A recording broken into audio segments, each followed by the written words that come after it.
Hi, I'm going to show you some of the things that you may or may not want to do to make your laptop work a bit faster.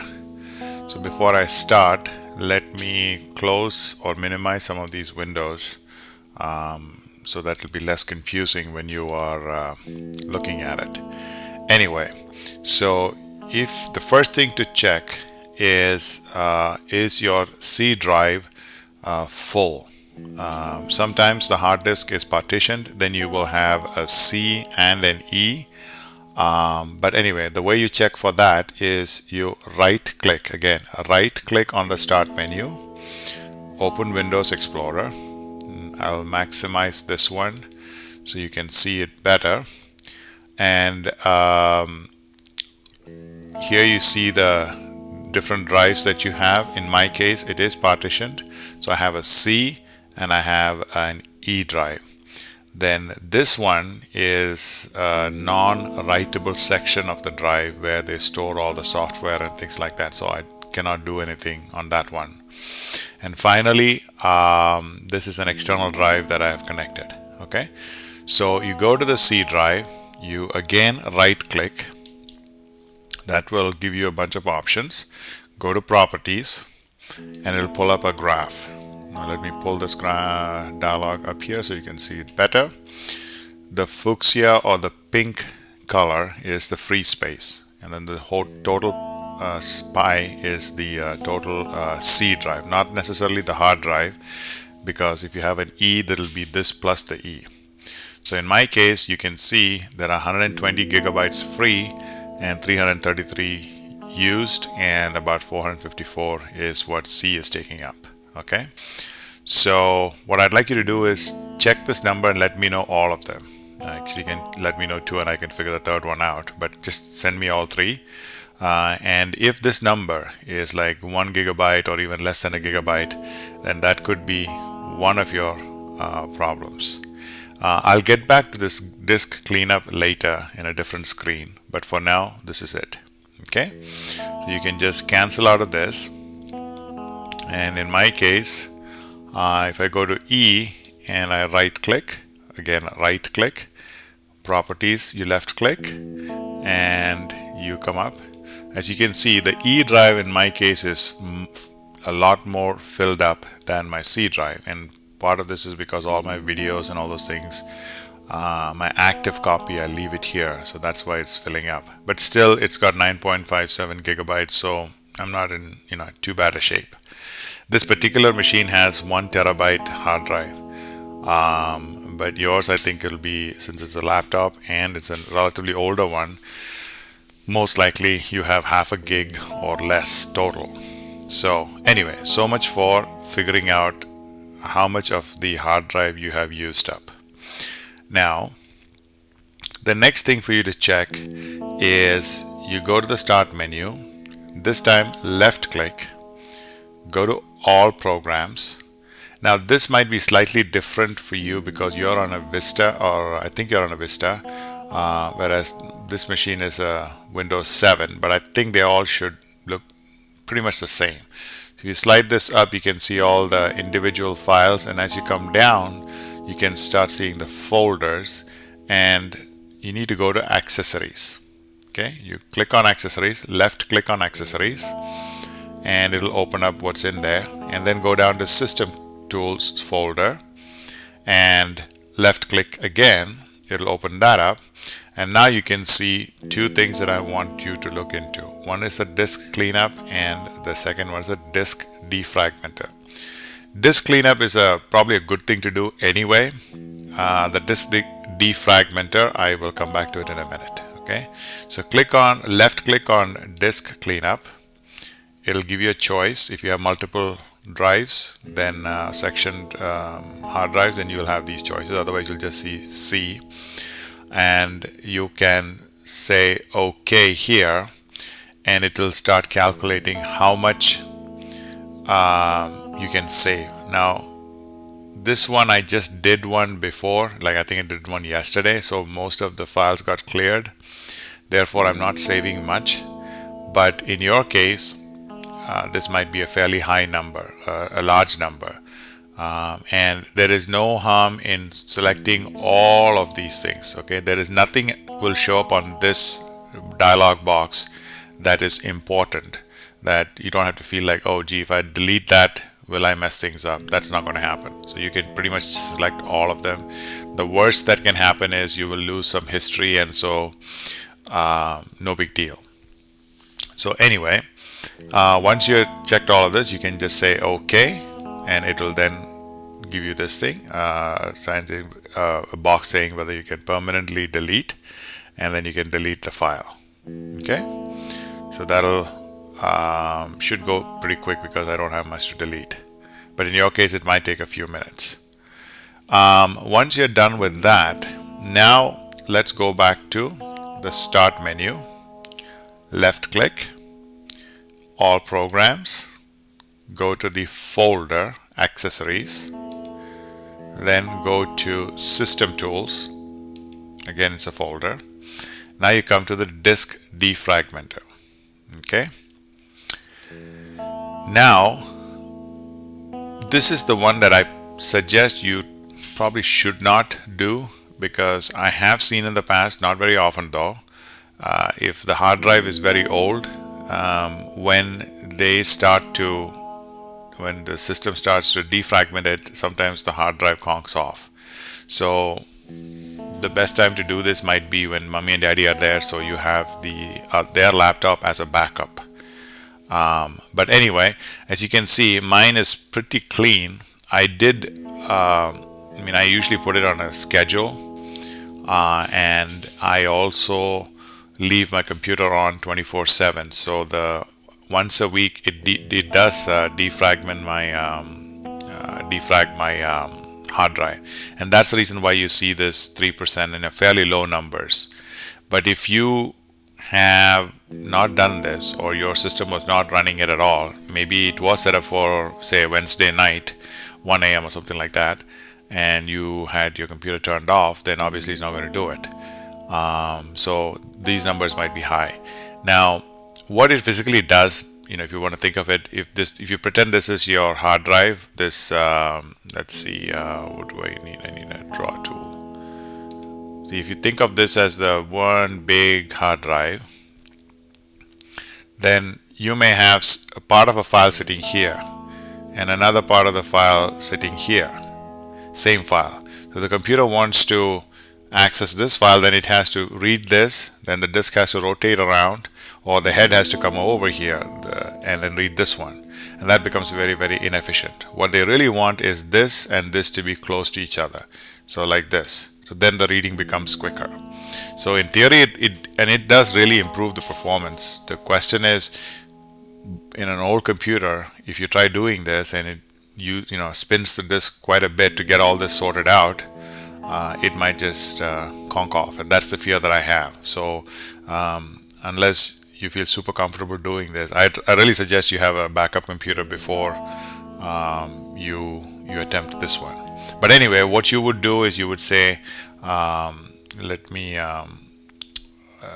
how do I get rid of this? I've lost my let me see, I think I have to just escape out of this. Okay, there you go. If I just do an analyze disk, okay, it'll go and then it'll give me analyze 43%. This might take a few minutes, so what I'm going to do is I'm going to stop. Okay, I have restarted, and you can see the progress is now completed. Now I can just go and click defrag, and I'm not going to do that because again it's going to take a while to get all this sorted out. So but that's how you would do it. Okay, so that's the defrag. So three things that you can do. First, the easy one is to check how much of the C drive you have used up, or basically how much of the hard disk you have used up. The second one is do the basic cleanup, and for that you just, as a repeat, go to the left click start menu, all programs, accessories, left click, all of these are left clicks, system tools, and then just pick up disk cleanup. Okay, so that's how you would do the disk cleanup. And the disk defrag, just forget it, excuse me, forget it for now, and then we can do it when the computer is there with you. Okay, that's all I have. Bye. Okay, now I need to figure out where is my stop. There is my stop. Hi, it's me again. I just remembered I forgot to say one more thing that you may want to check. And this has to do with all the junk programs that get launched when you boot up the computer.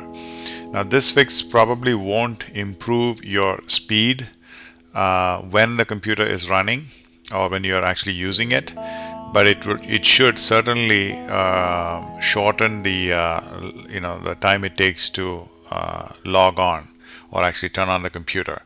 To do this, again, go to the Start menu. Let me again close this, minimize these windows, as it can be quite confusing otherwise. Go to the Start menu, click left, left click, and in this box here, type in the word ms config. Okay, that's actually Microsoft Configure. You can think of it that way, and just hit the return key. When you hit the return key, it'll give you this dialog box, and what you want to do, and where's my trusty pen here? What you want to do is go for the startup tab. Okay, so when you click on the startup tab, you will get a bunch of things here. Most, in your case, I suspect is going to be a lot more than what you're seeing here. Now, the obvious ones like, Logitech, Setpoint, that's my mouse, Google Drive, Google, blah, blah, blah. And mine is a HP computer, so these things are probably all needed. And you kind of keep going. But then there's this Apple Push, iTunes, those are things that I can unclick because when I use it, when I need it, I can just launch it. I don't need it to be launched whenever I start the computer.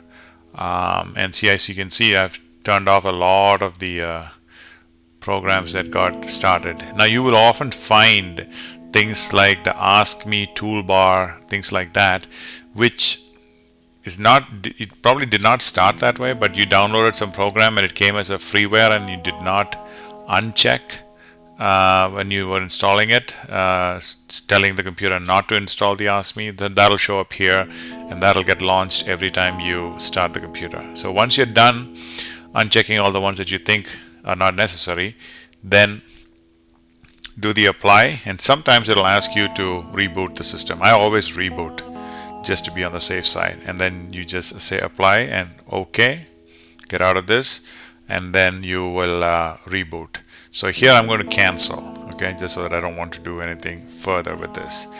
So that's one area that you can look into for the boot up time to come down. And the other one, which I know is really bad with the Sony machine, Sony Vaio, they load a ton of junk programs. And what happens with these junk programs is it just slows you down. So there is actually a free software called PC Decrapifier. Okay, I've actually used this one before and it does work pretty good. And the best part of it is it's as you can see from here, my trusty pen here, it is free, license is free. So you don't have to pay for it. Now again, this one you may want to hold off because if something goes wrong, again, it's always nice to have a second computer as a backup. So this will definitely improve your performance. Then there is another article that I was reading. Let me just close this out. This one, tuning a PC manually. You can always buy software that, pay money and all that stuff. But if you can just scroll through this, and I'll include this link in the email, is basically what we did initially was the clean house, the disk drive and all that stuff, then try to defrag the thing so that the hardware is better, more efficiently organized.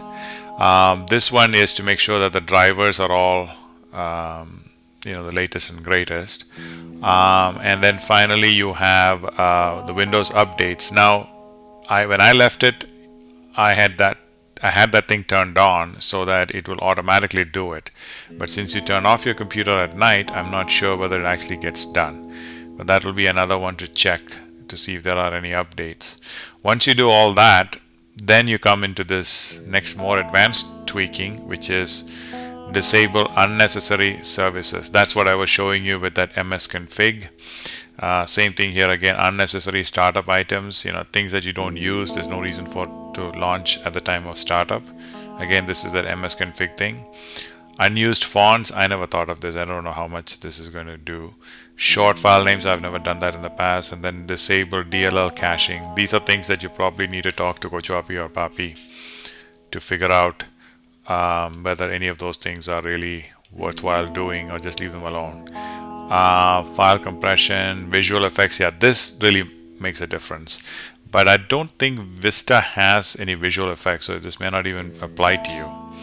And then finally, you're not going to do this, but if you had to choose between a faster processor or more memory, I always tell people for the average guy, more memory always feels faster. Now, when I bought this computer, I did get i7 processor from Intel, and that was mainly because I do a lot of video editing, and there the processor do make a difference. Or rather, the processor does make a difference in how fast things get done.